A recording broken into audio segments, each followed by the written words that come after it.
السلام عليكم ورحمة الله وبركاته. أخيارت شرفت وناقة احترامك يا ماموسك مدنات بانيني سلامينا واختي أدو وناكسن نرفع عن يعافيمات تاماياني دي رجين إنا يكسو دوادا كنال كينا عافيماتك يدريالك عافيماتك نرشا مقالك وحي نكسو قادرينا ولا الكترسن kuna xidhan kanaalkeenan caafimaadka ayaa waxa uu nala wadaagay qoraal wuxuu yiri waxaan arkay ama aan daawaday ama markaa aan dhageystay muuqaalo aad soo duubteen oo aad kaga wacyi gelinaysaan bulshada gaar ahaan dhalinyarta inay dadka ku aafoobay ama ku dhacay balwada aadka u foosha xun ee dhaqan ahaan iyo akhlaaq ahaan iyo diinteenuna ay xaaraanta ka dhigtay ee siigada wuxuu yiri waxaa dhacday waqtiyada ka mid ah xilligii aanu caqligaygu majuurka noqon ama aanan markaas iimaankayguna aanu markaas igu filnayn dhalinyaronimada aan ku jiray ayaa waxaan dareemay buu yidhi in ay arrintaa aan waqtiyada ka mid aan ku sibibixday ama aan ku turunturooday buy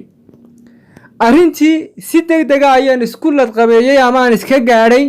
oo aan isku dabaqabateeyey oo markiiba aan u joojiyey buu tilmaamaya laakiin mashaakilaadka wuxuu yidhi aan waqti aan aad u dheerayn oo aan waday iga soo gaadhay waxa ka mid a waxa la yidhaahaa cajis iyo in caajisnimadii ay ugu badatay inaan daciif iyo damardarri aan ka dareemayo dhinaca jidhkayga awooddaydu inay si u daciif tahay oo markaa aanan xaggii shaqooyinka iyo dhinacii xarakaadka iyo qofka activitigii aan lahaan jiray iyo waxbarashadan ku fiicnaan jiray iyo hawl maalmeedkii shaqooyinkan ku wanaagsanaan jiray inaan aad ugu liito waxa kale aan isku arkay buu yidhi inaan xilliyada qaar dareemayo inaan hadalladaan dhibsanayo oo qofku hadduu i toosiyo ama uu i tilmaamo oo weliba shaqo laygu canaanto inaan aad uga diiqadoonayo wuxuu yidhi waxaan u baahanahay waxaanan u malaynayaa buu yidhi qaybta dareerahayga ama difaacayga jidhka ama nudayaashayda cadcad inay wax ka dhiman yihiin baan aad ugu malaynayaa buu yidhi halkaas nudayaasha cadcad ee difaaca jidhka iyo tamarta iyo enerjiga ay siin karaa wax iga caawiya haddaad garanaysaan inaad ii soo sheegtaan aniga iyo inta ila midka ayaanu idinka codsanaynaa buu si kaliya laaba aad buu u mahadsan yahay walaalkeen dabcan wixii tale inogala gudboonna waynu siinaynaa arrintan ama aafadani waxyaabaha uu tilmaamay qayb bay ka qaadataa haddaba sida uu sheegayo hadday dabcan ay sidaasu sax tahay oo uu joojiyey muddaduna ay yarayd uu waday kana murugooday kana toobad keenay oo uu ka qoomamaynayo waqtiyada uu xasuustana go-aan adagna uu ka qaatay soo celidda jidhka iyo awood in la siiyo iyo enerjigii iyo tamartii in dib loo soo celiyaa way fududdahay muhiimadda ugu weyn ee ugu fiican waxa weeyaan qofku marka koowaad inuu joojiyo dadka qaar baa ayagoo ficilka aadka u foosha xun ku jira oo ku jira ayaa waxay xilliyada qaar ku soo weydiinayaan qaabkan isku soo celin kara macquul maaha taasu qof isagii wixii uu cunayba iyo awoodda wixii gelin lahaaba uu haddana gubayo oo uu burburinayo taasi macquul inoo noqon mayso laakiin maadaama uu joojiyey weliba siduu tilmaamay qoraalkiisa muddaduna ay yarayd intan ayuu samayn doonaa insha allah meelaha faytaminiska laga helo ee enerjiga laga helo ee compoundska laga helo ee mineralska laga helo ee carbohydrateska wanaagsan laga helo ee markaa proteinka laga helo inuu tilmaami doonaa isagoo cabitaan ahaan ka dhiganaya oo cabitaan ahaan u isticmaalaya caanaha muuska iyo lowska cabitaan iyo juice laga dhigtaa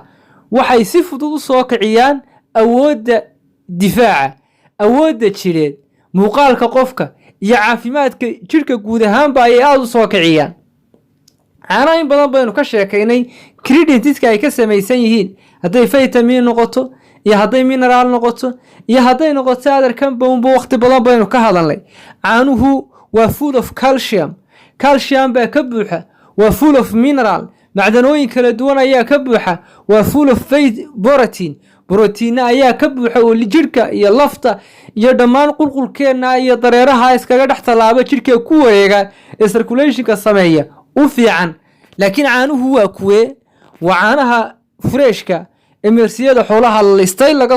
laga soo liso la dhaqdo laga soo listo ayaa ugu fiican inaynu kuwa aad u isticmaalaan bulshadeenu ayaynu cod dheer ugu sheegaynaa oo waliba aynu ku adkaynaynaa wali dadka ay dhibaatadaasi ku dhacday iyo guud ahaanba bulshada inteeda kaleba inay aad u qaataan caanaha dhayda ama freeshka ama asliga ama cusub ee imika laga soo lisay xoolaha qofka helaya inuu aad u isticmaalo dhammaan gruubada dadku ay leeyihiin dadka waaweyn dadka yaryar dadka dhex intaba caanuhu aad bay ugu fiican yihiin haddaynu ka dhimaadno lowska oo juus iyo cabitaan laga dhigtay inta haraga sare laga tuuro la radiyo diirka sarena laga duuro dabeetna qofku uu shiitaa waxa uu ka helaa nudayaasha cadcad ama dareeraha cad ee jidhkeena ku wareega inuu buuxsamo inuu fiicnaado inuu awood qofku helo inuu energizing ahaado in difaaciisa guud iyo difaaciisa gaar ahaaneed ee loo yaqaano immunity-ga jidhka iyo awoodda qofka intuba ay fiicnaato oo muuqaalkiisu uu isbedelo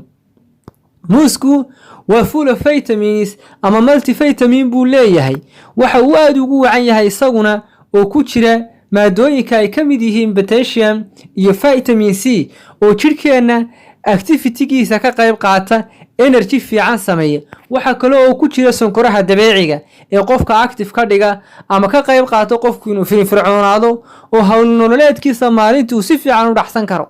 intaas ayaynu aad ugu talinaynaa walaalkeena